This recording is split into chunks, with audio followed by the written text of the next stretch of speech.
Well, I'm welcoming John Pilger right now, and I thank him for joining us. John, of course, needs really very little introduction. He's a great filmmaker and journalist, and it's an honor to talk to him. So, John, you just visited Julian Assange at the embassy. But first, before we get into that, how did you arrange that? Because my understanding has been that the Ecuadorian government cut off all visitors except his family and lawyers. And now we've had Stefania Morizzi of La Repubblica seeing him a couple of weeks ago. You went to see him, and now these German Bundestag members went yesterday. So tell us how you were able to arrange this before we talk about your meeting. Well, there's been clearly a little loosening of the rules, not much. Those of us who are close friends of Julian have been allowed, but not many.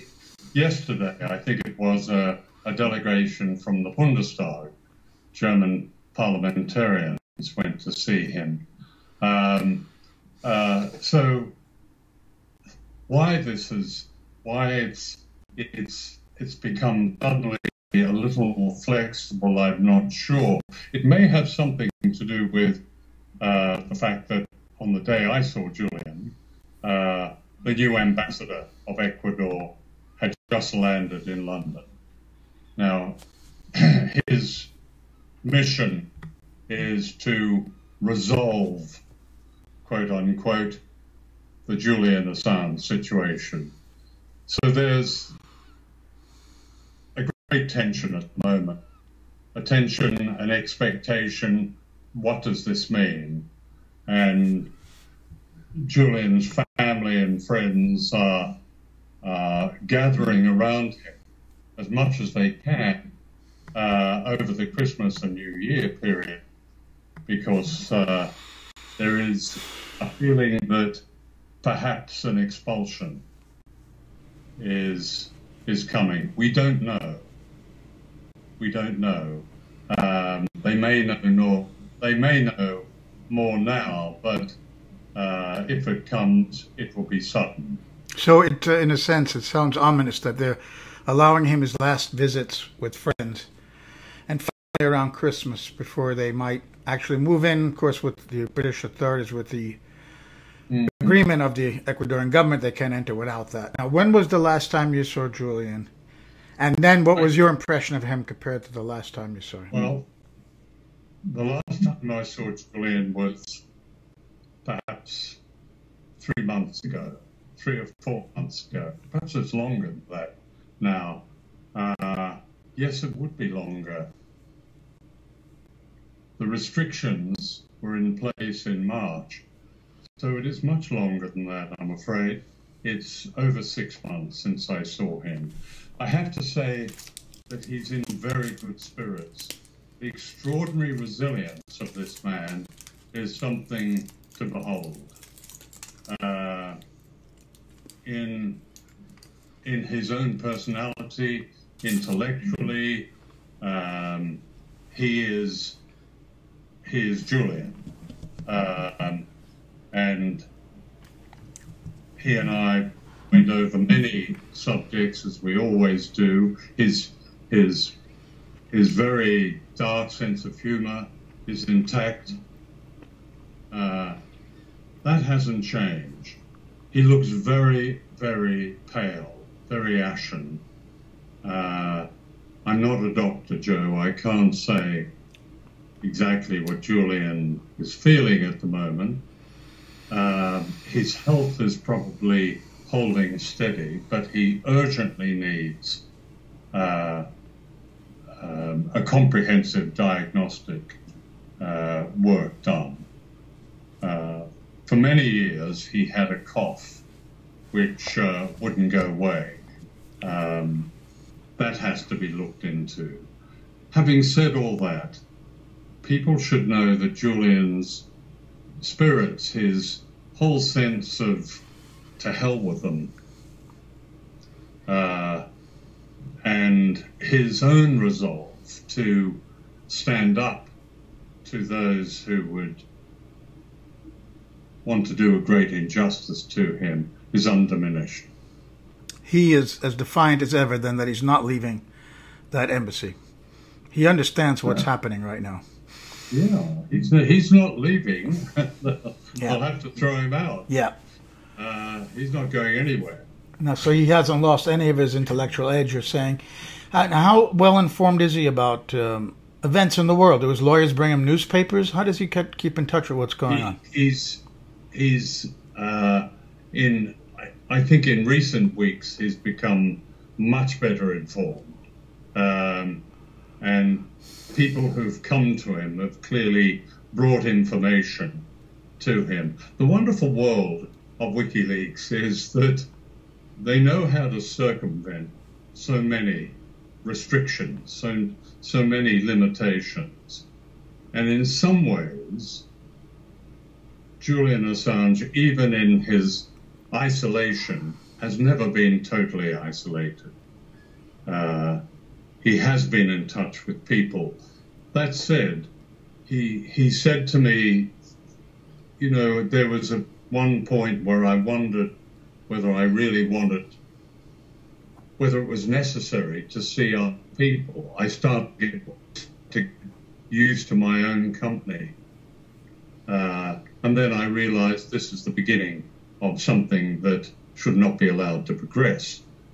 And so he was almost getting used to his own isolation. Now that's classically a prisoner accepting the restrictions of his deprivation, even of his sensory deprivation. So those symptoms were beginning to show. He recognized them immediately, and that's when his friends and lawyers and colleagues, I think, have come to see him. And he's alone part of the time, but people are coming to see him. And he has some contact then through his lawyers, I suppose, with people running WikiLeaks right now. Does he have any kind of directions that he could still give? Does he have an active role in the work of WikiLeaks? I don't think he has direct active role at the moment. He's left that to Christian, who he appointed editor-in-chief and of WikiLeaks. So he doesn't have a direct role. There's too much else going on around his own situation. His threat is so ominous that clearly that consumes him. Right. I mean, what has been consuming in the past are the attacks on him. The Guardian's entirely fabricated story of Manafort and Russians visiting Julian. I personally can confirm that did not happen. You clearly discussed that with him, then. You discussed the Luke Yes, Harding story. Fabrication. It did not happen. It wasn't possible. The way the internal security works in that embassy, it was not possible. Anyway, it didn't happen. That story was a major fabrication by the Guardian. It can't be called anything else. Mm-hmm. It's a fiction. But the Guardian have been challenged over this, including by its former Guardian journalists.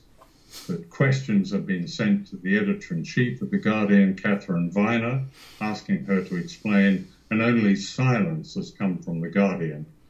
Really is an indication of kind of degradation of the media today, and especially, I would say, of the once, quote, respectable, unquote, media. So we discussed that a great deal. Those attacks have come over the years, thick and fast. And for one man to cope with them is an extraordinary feat. I've watched Julian not quite absorb those attacks, but his first instinct is to analyze them, to expose their baselessness.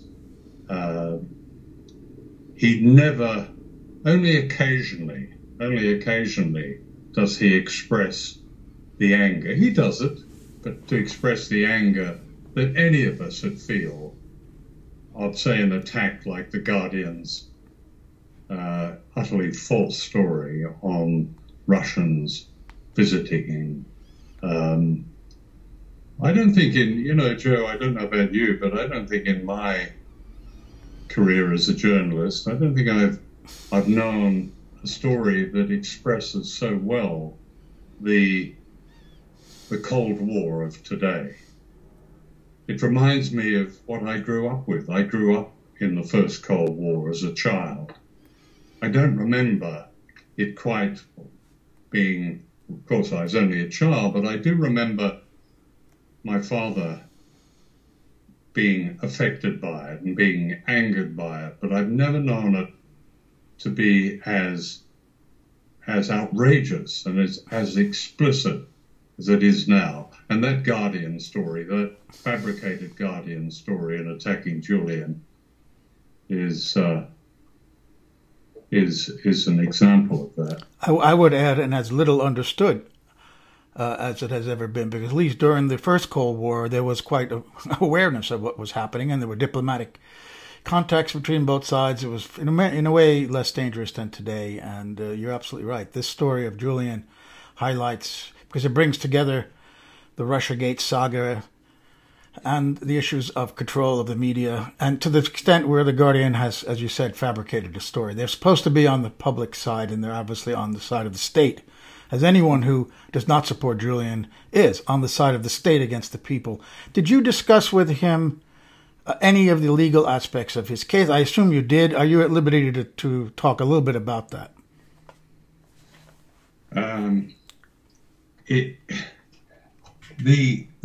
The legal aspects of the case are, as you might imagine, incredibly complex on one side, but they're very simple on another.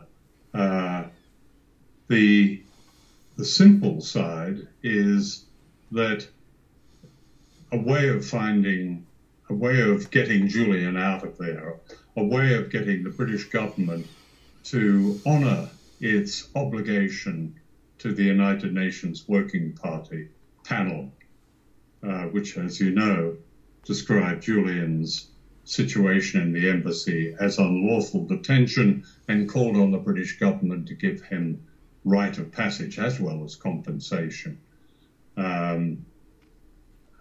Getting the British government to honour that obligation, as it does honour other United Nations obligations, is one of the main concentrations of his legal support at the moment. It's also thinking ahead, and when, rather I suppose than if, Julian is expelled from the embassy and he is arrested and he is taken to the senior magistrates court in London, where he will appear before a judge.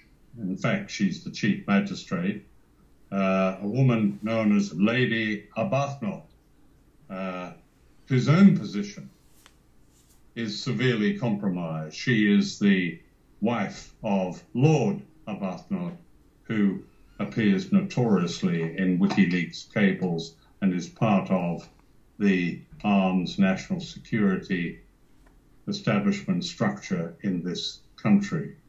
A great deal of discussion takes place about how to deal with that first court hearing. It will be effectively, I suppose, a bail hearing, because that's all. There are no charges against Julian. The one he's likely to be charged, I suppose, with infringing the terms of his bail. But any other circumstances, the time he has spent in detention, in unlawful detention, as the UN calls it, would more than compensate the state, the Crown in this case, for this infringement. So there's a great deal of discussion among the lawyers of the tactics to deploy if and when that happens. And obviously I couldn't talk about them, but he has very good lawyers. He has his lawyer in London, his main lawyer is Gareth Peirce, probably this country's greatest human rights lawyer, who has successfully defended those who've come up against the state in some of its draconian anti-terrorism laws, anti-refugee laws, and famously in the war with Northern Ireland. Gareth has been Julian's lawyer now I introduced them for about 8 or 9 years. He's in good hands there. There are many others who, Jen Robinson, who often is the person that does speak to the media and does it very eloquently and forcefully. She's been Julian's lawyer for even longer. So those people are ready and waiting for what might happen. What isn't there and what is needed, and that's why a vigil like this is so important, Joe, is the public. We talked about the differences between the First Cold War and the Second Cold War. I remember the First Cold War certainly by its opposition. In those days, there was opposition. Of course, then the unions were strong. And I'm talking about, I grew up in Australia, which mimicked much of the Cold War in the United States.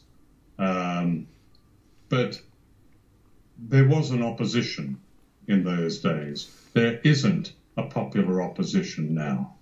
The so-called liberal opposition is so confused, so disorientated, and so almost wretched in its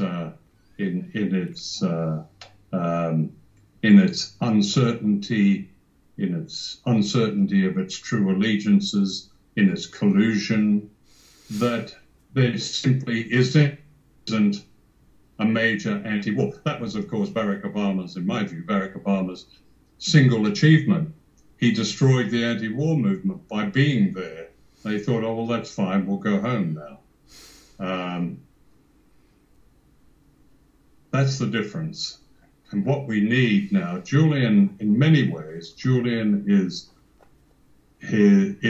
a touchstone for opposition to so much of what is happening in our world. The rise of fascism in so many parts of the world, the threat of nuclear war.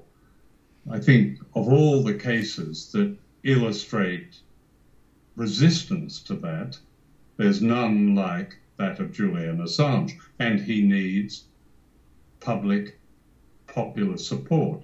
He needs people to go into the street outside the embassy, to go in the street all over the world, as they've done in the past. He needs that popular support. In Australia, where I was recently, I read that one television survey, it was after an interview that Pamela Anderson gave on Australian television in support of Julian, and the survey showed that survey of something like, 7,000 people, 92% of them supported Julian and wanted the Australian government to take diplomatic action to bring him home. that's a very high number. I believe that the great sleeper in many countries, I think in this country, in spite of an unrelenting and at times vicious media campaign against Julian Assange, in this country there still is a great deal of popular support. In the United States, I believe that's true. You would know that better than I, Joe, but it's that support needs to come out now. This is a critical time. Well, John, I want to thank you very much for those words, and I hope that they inspire people to do just that. And thank you again for joining us at the beginning of this vigil from London. Thank you, Joe. Bye-bye. Bye.